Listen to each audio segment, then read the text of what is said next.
Hello friends, welcome to online classes. देखिए यहाँ पे आज हम बात करने जा रहे हैं आवर्त सारणी के बारे में। तो देखिए इस पीरियोडिक टेबल की बात करें तो जनरल साइंस का ये एक इतना इम्पोर्टेंट टॉपिक है कि यहाँ से क्वेश्चन पूछे जाने की पूरी संभावना होती है। चाहे एसएससी का एग्जाम हो, चाहे रेलवे का एग्जाम हो, चाहे पटवार का हो, चाहे पुलिस का हो, चाहे आरएएस का हो, कोई सा भी एग्जाम हो फ्रेंड्स, कोई सा भी, हर एग्जाम के पॉइंट ऑफ व्यू से काफ़ी इंपॉर्टेंट है। बस बैंकिंग सेक्टर में नहीं आती है साइंस, बाकी उसके अलावा सभी एग्जाम्स के लिए काफ़ी इंपॉर्टेंट है।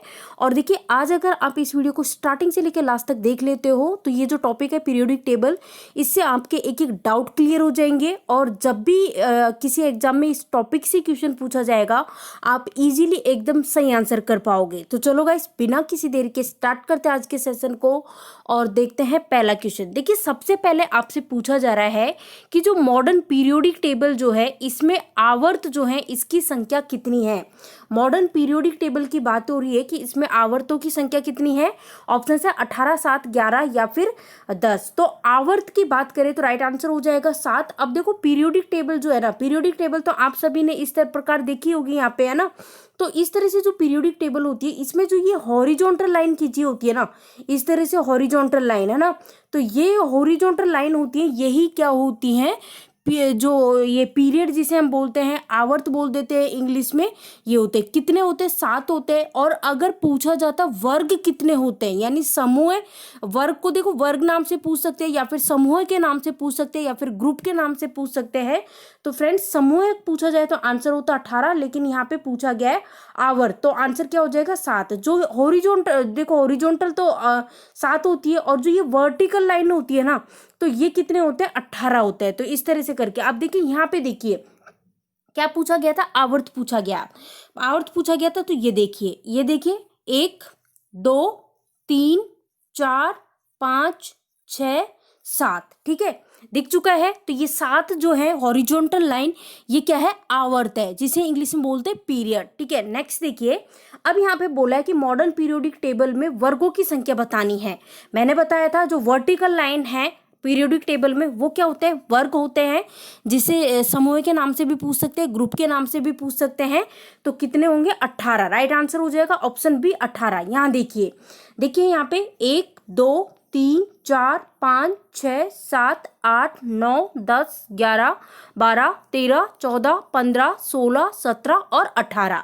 तो ये 18 क्या है फ्रेंड्स? 18 है वर्ग, समूह या फिर ग्रुप के नाम से जाने जाते हैं। तो ये देख लिया हमने। अब देखो ये जो 18वां ग्रुप है ना, 18वां ग्रुप, इसमें अक्रिय गैसें होती है। इसमें जो सारी ये गैसें हैं ये कौन सी होती है? अक्रिय गैसें होती है। तो एक एक के बारे में देखेंगे हम। अब यहाँ पे देखिए आवर्त सारणी का जनक किसे कहा जाता है। बात हो रही है पीरियोडिक टेबल की, बात हो रही है, जनक किसे कहा जाता है। ऑप्शन है मोजले, मैंडलीफ, रेदरफोर्ड या फिर बोर। तो राइट आंसर हो जाएगा मैंडलीफ जो है, मैंडलीफ, इनको कहा जाता है आवर्त सारणी का जनक। लेकिन मॉडर्न पीरियोडिक टेबल का पूछे तो उस केस में आंसर करोगे आप मोजले। नेक्स्ट देखिए, आधुनिक आवर्त सारणी की खोज किसने की। देखो अभी पिछले क्वेश्चन में अपन ने क्या देखा, आवर्त सारणी के जनक किसे कहा जाता है, तो आंसर देखा मैंडलीफ। लेकिन यहाँ देखिए, यहाँ पूछा है मॉडर्न पीरियोडिक टेबल के बारे में पूछा है कि आधुनिक आवर्त सारणी जो है इसकी खोज किसने की। तो बता दिया था मैंने, ऑप्शन है मैंडलीफ, मोजले, अलेक्जेंडर या फिर ग्राहम बेल। तो राइट आंसर हो जाएगा मोजले। ध्यान दीजिएगा गाइस, कंफ्यूज नहीं होना है फ्रेंड्स। मॉडर्न पीरियोडिक टेबल का पूछा जाए आधुनिक आवर्त सारणी का तो उस केस में आंसर करोगे मोजले, और ओनली आवर्त सारणी का पूछा जाए तो उस केस में आंसर करोगे मैंडलीफ, ठीक है। नेक्स्ट क्वेश्चन, निम्न में से कौन सी सबसे भारी गैस है। सबसे भारी गैस कौन सी है ये बताना है। ऑप्शन है हाइड्रोजन, सोडियम, रेडोन या फिर हीलियम। तो यहाँ पे जो गैस दी हुई है इन गैसों में से सबसे भारी गैस कौन सी है, तो आप आंसर करोगे रेडोन। रेडोन यहाँ पे करेक्ट आंसर हो जाएगा। अब देखो यहाँ पे ये पता होना चाहिए कि जो रेडोन गैस है ये किससे प्रोड्यूस होती है। तो रेडोन की बात करें तो भाई जो रेडोन गैस है ये प्रोड्यूस होती है अर्थक्वेक, भूकंप के बाद में जो गैस प्रोड्यूस होती है वो होती है रेडोन। आरएन से इसको डिनोट करते हैं, ये भी ध्यान रखना है।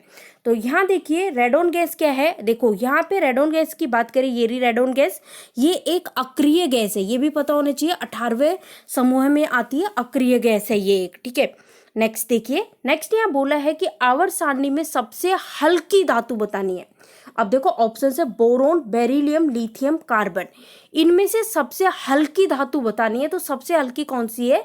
लिथियम। यहाँ पे आप देख सकते हो लिथियम, देखो यहाँ पे देखिए लिथियम एक्चुअल में होता क्या है, देखो किस तरह से अरेंज होता है, जो एलिमेंट्स होते हैं उनको पीरियोडिक टेबल में कैसे अरेंज किया है। सबसे हल्की यहाँ आएगी, फिर उससे हल्की, फिर उससे हल्की, फिर नहीं उससे हल्की नहीं, सॉरी, मतलब सबसे हल्की तो ऊपर ऊपर आएगी, फिर उससे थोड़ी भारी आएगी, फिर उससे थोड़ी भारी आएगी, फिर उससे थोड़ी भारी, फिर उससे थोड़ी भारी, तो इस तरह से करके फिर लास्ट में यहाँ सबसे भारी आती है। तो इस तरह से करके इसमें अरेंज किया होता है। नेक्स्ट देखिए, निम्न में से कौन सी सबसे भारी? अब यहाँ पे देखो ऑप्शंस के अनुसार आंसर देना है। ऑप्शंस क्या है? बोरोन, ऑस्मियम, सोडियम और चांदी। तो इन चारों की बात करें तो इनमें से सबसे भारी जो है वो है ऑस्मियम। ऑस्मियम सबसे भारी है, तो यहाँ पे आप देख सकते हो, ठीक है। नेक्स्ट देखिए, कौन सी अक्रिय गैस हमारे वायुमंडल में नहीं पाई जाती? ऑप्शंस है सोडियम, बेरिलियम, रेडोन या फिर हीलियम। तो देखो इनमें से जो ये रेडोन है ना, ये हमारे वायुमंडल में नहीं पाई जाती है। और रेडोन का होता क्या है, रेडोन जो है जब भी भूकंप आता है, भूकंप आने के बाद जो गैस उत्पन्न होती है वो होती है रेडोन, ठीक है। और जो 18वां समूह है, पीरियोडिक टेबल का 18वां समूह है, उसमें ये गैस होती है। कई बार पूछ ले जाते हैं कि भाई रेडोन गैस है ये पीरियोडिक टेबल के कौन से समूह में होती है, तो उस केस में आप आंसर करोगे 18वें समूह में। एक क्वेश्चन यहाँ से ये भी पूछ सकते हैं कि जो रेडोन गैस है ये किस टाइप की गैस है, तो ये एक अक्रिय गैस है। क्योंकि देखिए 18वें ग्रुप जो है, ये रहा 18वां ग्रुप, इसमें जो भी गैस आती है, कितनी कौन सी गैस आती है, देखो helium, neon, argon, krypton, xenon और रेडोन, ये सभी क्या है? अक्रिय गैस है, ये ध्यान रखना है। नेक्स्ट देखिए, निम्न में से कौन सी अक्रिय गैस है? अब देखो अभी मैंने अक्रिय गैसों के नाम बताए थे, क्या नाम बताए थे? Helium, neon, argon, krypton, radon, xenon, ये नाम बताए थे। तो यहाँ पे ऑप्शन आपको आपके सामने लिथियम, सोडियम, हीलियम, बोरोन। तो आंसर पता चल चुका होगा, हमारा आंसर हो जाएगा हीलियम, यहाँ पे करेक्ट आंसर हो जाएगा। अक्रिय गैस है। और देखो 18वां समूह जो है पीरियोडिक टेबल का, उसमें जो अक्रिय गैस होती है, 6 अक्रिय गैस है, उनमें सबसे हल्की जो अक्रिय गैस है वो है हीलियम। और हीलियम एक सबसे हल्की अक्रिय गैस है, इसीलिए हीलियम को गुब्बारों में भी हीलियम को भरा जाता है। क्योंकि कई बार पूछ लिया जाता है कि जो गुब्बारे होते हैं, बैलून्स, इसमें कौन सी गैस भरी होती है, तो उस केस में हम आंसर करेंगे हीलियम। अब देखो हीलियम को गुब्बारों में भरा जाता है। इसके अलावा जो एरोप्लेन की जो एयरप्लेन जो होते हैं, इसके जो टायर्स होते हैं, इनमें भी हीलियम भरी होती है। और ऑक्सीजन सिलेंडर्स जो होते हैं ना, उनमें भी हीलियम गैस को भरा जाता है। और समुद्री डिवाइस जो होती है, उनके सिलेंडर में भी कौन सी गैस भरी होती है?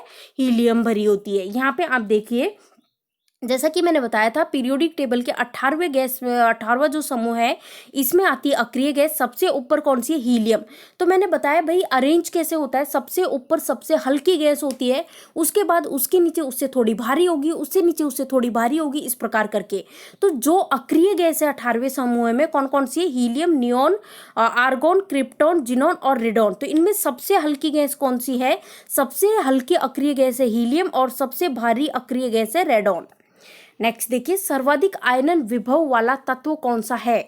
ऑप्शन है कार्बन, बेरिलियम, हीलियम, नाइट्रोजन। तो राइट आंसर हो जाएगा हीलियम। सबसे सर्वाधिक आयनन विभव वाला जो तत्व है ये हीलियम है। और हीलियम क्या है? एक अक्रिय गैस है, सबसे हल्के अक्रिय गैस है, जो कि पीरियोडिक टेबल के 18वें समूह में उपस्थित होती है। अब देखो यहाँ पे सर्वाधिक सबसे ज्यादा आयनन विभव वाला पूछा, तो यहाँ पे क्या पूछा है? न्यूनतम आयनन विभव वाला तत्व कौन सा है? सबसे ज्यादा आयनन तत्व वाला तो हीलियम है, और सबसे कम वाला कौन सा है? सीजियम। आंसर हो जाएगा सीजियम, करेक्ट आंसर है option C. Next question, s उपकोष में कितने इलेक्ट्रॉन पाए जाते हैं? फ्रेंड्स ध्यान दीजिएगा, एस उपकोष की बात हो रही है। अब देखो यहाँ पे ऑप्शन है 11, 2, 3 या फिर 10। तो अब आपको नॉलेज होनी चाहिए उपकोषों के बारे में। तो उपकोष की बात करें तो भाई कितने उपकोष होते हैं ये बता दीजिए। तो देखो उपकोष जो है वो कितने होते हैं? एस उपकोष, पी उपकोष, डी उपकोष और एफ उपकोष। ये कितने उपकोष होते हैं? 4 उपकोष होते हैं। तो जो एस उपकोष होता है, इसमें इलेक्ट्रॉन कितने होते हैं? 2 इलेक्ट्रॉन होते हैं, 2 इलेक्ट्रॉन, ठीक है। और जो पी उपकोष होता है, पी में कितने होते हैं? पी में होते हैं 6 इलेक्ट्रॉन होते हैं। और डी जो उपकोष है, इसमें 10 इलेक्ट्रॉन होते हैं। और जो एफ उपकोष है, इसमें होते हैं 14 इलेक्ट्रॉन। भाई एफ में सबसे ज्यादा उपकोष होते हैं, सबसे ज्यादा इलेक्ट्रॉन होते हैं एफ उपकोष में, और सबसे कम इलेक्ट्रॉन होते हैं एस उपकोष में। तो यहाँ पे हमसे एस उपकोष का पूछा है, तो आंसर पता चल चुका होगा, ऑप्शन बी यहाँ पे करेक्ट आंसर है। नेक्स्ट देखिए, निम्न में से अर्धचालक धातु कौन सी है? ऑप्शन है जर्मेनियम, सिलिकॉन, या फिर ऑप्शन ए और बी दोनों, या फिर इनमें से कोई नहीं।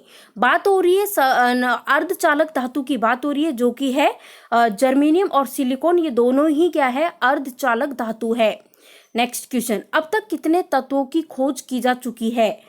ऑप्शन है 100, 118, 120 या फिर 115। तो फ्रेंड्स बात करें पीरियोडिक टेबल की, तो पीरियोडिक टेबल में अब तक टोटल 118 तत्व ऐसे हैं जिनकी खोज की जा चुकी है। तो आंसर हो जाएगा जो ऑप्शन बी जो है 118 करेक्ट आंसर है। नेक्स्ट, आवर्त सारणी में सबसे हल्की अधातु गैस बतानी है। कौन सी बतानी है? सबसे हल्की अधातु गैस की बात हो रही है। तो देखो कंफ्यूज बिल्कुल नहीं होना है। ऑप्शन है हीलियम, हाइड्रोजन, आर्गन या फिर लिथियम। तो राइट आंसर हो जाएगा हाइड्रोजन।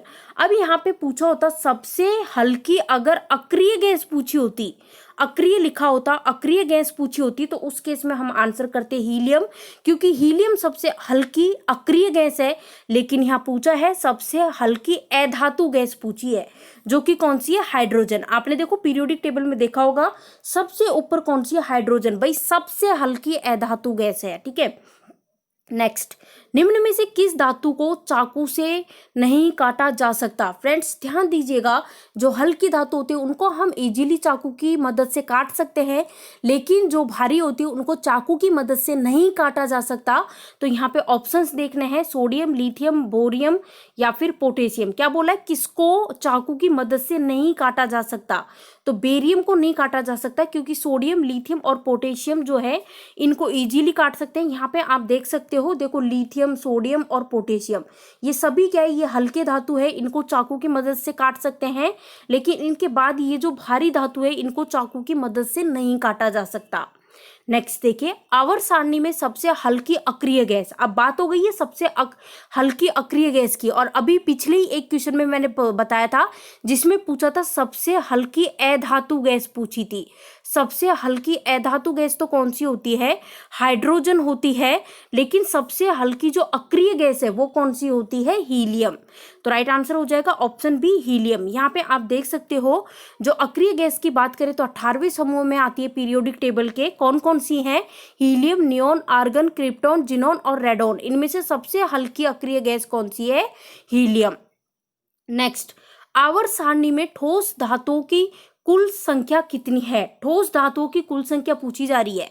ऑप्शन है 10, 11, 15 या फिर 20। तो राइट आंसर हो जाएगा 10, ऑप्शन ए करेक्ट आंसर है। नेक्स्ट, सूर्य में पाए जाने वाला सबसे अधिक तत्व कौन सा है? सूर्य में पाए जाने, सूर्य की बात हो रही है कि सूर्य में पाए जाने वाला सबसे अधिक तत्व कौन सा है? ऑप्शन है हीलियम, हाइड्रोजन, बोरियम या फिर लिथियम। तो सूर्य में पाए जाने वाला सबसे अधिक तत्व हाइड्रोजन है। तो राइट आंसर क्या हो जाएगा? हाइड्रोजन करेक्ट आंसर हो जाएगा। और अगर वायुमंडल की बात हो रही होती तो फ्रेंड्स ध्यान दीजिए, वायुमंडल की बात करें तो देखो यहाँ पे मैं लिख भी देती हूँ वायुमंडल, है ना।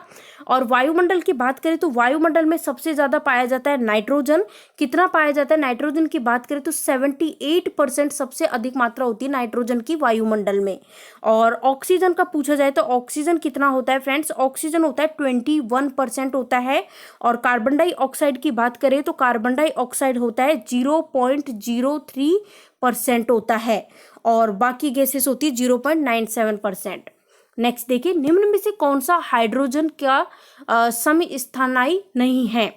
हाइड्रोजन का समस्थानिक की बात हो रही, कौन सा नहीं है? तो ऑप्शन है प्लूटियम, प्रोटियम, ड्यूटेरियम या फिर टाइटेनियम। तो राइट आंसर जो हो जाएगा ऑप्शन ए करेक्ट आंसर हो जाएगा, क्योंकि बाकी ये जो सारे हैं ये तो हाइड्रोजन के समस्थानिक है। नेक्स्ट, जो आधुनिक पीरियोडिक टेबल है इसमें धातुओं की संख्या बतानी है, धातु कितने हैं? ऑप्शंस है 92 यानी कि 92 या फिर 91 या फिर 97 या फिर 118। आवर्त सारणी में जो धातु हैं, धातुओं की बात करें तो कितने हैं? 91। नेक्स्ट देखिए, नेक्स्ट यहाँ पे बोला है कि एक ग्रुप और सातवीं मतलब पहला तो ग्रुप और सातवां पीरियड, इसमें जो तत्व उपलब्ध है उस तत्व का नाम आपको बताना है कौन सा है। सातवीं पीरियड, तो सातवीं पीरियड कौन सी होगी, ये होगी। और पहला ग्रुप, तो पहला ग्रुप ये, तो यहाँ पे कौन सा है भाई, फ्रियोन है। तो राइट आंसर क्या हो जाएगा, और मतलब ऑप्शन बी करेक्ट आंसर हो जाएगा। देख सकते हो भाई पहला ग्रुप बोला है, पहला ग्रुप कौन सा, ये हो गया ग्रुप। और पीरियड का मतलब बताया था हॉरिजॉन्टल लाइन, तो पीरियड ये वाला हो गया। तो यहाँ पे देख लीजिए आप, सातवां तो पीरियड ये हो गया सातवां, और पहला ग्रुप ये, तो यहाँ पे कौन सा है, फ्रियोन है। नेक्स्ट, निम्न में से कौन सा अधातु द्रव अवस्था में पाया जाता है। ऑप्शन से हीरा, ब्रोमियम, पारा, आयोडीन। तो इनमें से जो ब्रोमियम जो है ये द्रव अवस्था में पाया जाता है। नेक्स्ट देखिए, आधुनिक पीरियोडिक टेबल में तत्वों को किस क्रम में रखा जाता है। जो तत्व है इनको किस क्रम में रखा जाता है। वैसे तो मैंने बताया था कि बढ़ते हुए जो परमाणु क्रमांक है उसके बढ़ते हुए क्रम में रखा जाता है, क्योंकि मैंने आपको बताया था इस तरह से करके कि जो पीरियोडिक टेबल जो है इसमें तत्वों का अरेंजमेंट इस तरह से होता है कि जिसका परमाणु क्रमांक सबसे कम होता है वो यहाँ पे होती है, उससे बड़ी वाली यहाँ पे, फिर मतलब कि उससे बड़ी वाली, फिर उससे बड़ी वाली, फिर उससे बड़ी वाली, इस तरह से करके बढ़ते हुए क्रम में इनको रखा जाता है। नेक्स्ट देखिए, विद्युत का एकमात्र सुचालक अधातु कौन सा है। ऑप्शन है पारा, ब्रोमीन, ग्रेफाइट या फिर हीरा। तो राइट आंसर हो जाएगा ग्रेफाइट। ग्रेफाइट करेक्ट आंसर है ऑप्शन सी। नेक्स्ट देखिए, आवर्त सारणी जो है पीरियोडिक टेबल, इसमें सबसे क्रियाशील अधातु कौन सी है। सबसे क्रियाशील अधातु पूछी गई है। ऑप्शन है फ्लोरीन, क्लोरीन, आयोडीन या फिर ब्रोमीन। तो इनमें से सबसे अधिक क्रियाशील अधातु कौन सी, फ्लोरीन। नेक्स्ट, आवर्त सारणी में सर्वाधिक गैस वाला वर्ग कौन सा है। सबसे ऐसा वर्ग बताना है हमें जिसमें सबसे ज्यादा गैस होती है। तो ये कौन सा है भाई, ये 18वां वर्ग है। जैसा कि मैंने आपको बताया था, देखिए ये देखिए, क्योंकि वर्ग जो हॉरिजॉन्टल लाइन वाले होते हैं ना, ये होते हैं वर्ग। और इनमें से आप देखिए ये 18वां वर्ग ये वाला, इसमें सबसे ज्यादा गैस होती है। कितनी गैस है भाई, 6 गैस है। और ये 6 गैस जो है अक्रिय गैस है, helium, neon, argon, krypton, xenon और रेडॉन। नेक्स्ट देखिए, आधुनिक पीरियोडिक टेबल जो है इसमें गैसों की कुल संख्या बतानी है, कुल कितनी गैस है। ऑप्शन से 11, 18, 7 या फिर 15। देखो यहाँ पे ऐसा नहीं बोला है अक्रिय या फिर अधातु गैस, ऐसा कुछ नहीं बोला है। यहाँ पे सिंपल बोला है कि टोटल कितनी गैस है। तो टोटल है 11 गैस। अब देखिए 11 गैस कैसे हैं, ध्यान दीजिएगा फ्रेंड्स। देखो 6 तो ये हो गई, 6 तो अक्रिय गैस हो गई, helium, neon, argon, krypton, xenon और रेडॉन। 6 तो ये हो गई, क्लियर है। 6 के बाद देखो नाइट्रोजन हो गया, फिर ऑक्सीजन हो गया, फिर फ्लोरीन हो गया, फ्लोरीन के बाद क्लोरीन हो गया। तो 6 और 4 कितनी हो गई, 10 हो गई। और एक ये हो गई हाइड्रोजन। तो ये सारी टोटल गैस कितनी होती हैं, 11 गैस। बता चुकी हूँ कौन कौन सी हैं 11 गैस। 6 तो यहाँ पे ये 18वें ग्रुप में हो गई, 4 अपनी ये हो गई और एक अपनी ये हो गई, ठीक है। नेक्स्ट, आवर्त सारणी में सर्वाधिक इलेक्ट्रॉन बद्धुता वाला तत्व कौन सा है। ऑप्शन है क्लोरीन, फ्लोरीन, आयोडीन, ब्रोमीन। तो इनमें से यहाँ पे बात करें तो सबसे ज्यादा इलेक्ट्रॉन बद्धुता वाला तत्व कौन सा है, क्लोरीन। यहाँ पे आप देख सकते हो। अच्छा, पिछले उसमें बताया भी था मैंने क्लोरीन। नेक्स्ट देखिए, शून्य समूह में तत्व को क्या कहा जाता है। शून्य समूह में, शून्य समूह की बात हो रही है। तो भाई ऑप्शंस देखिए इसके लिए। ऑप्शंस क्या है, क्षारीय धातु या फिर संक्रमण धातु या फिर अक्रिय गैस या फिर नन। तो फ्रेंड्स आंसर होगा, कंफ्यूज नहीं होना है, ऑप्शन सी करेक्ट आंसर है।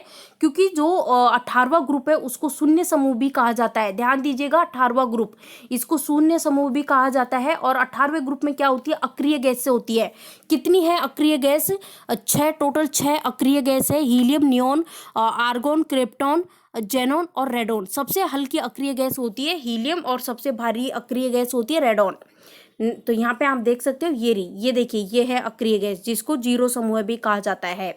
नेक्स्ट, हेलो गैस ग्रुप किस ब्लॉक का है। हेलो गैस ग्रुप की बात हो रही है।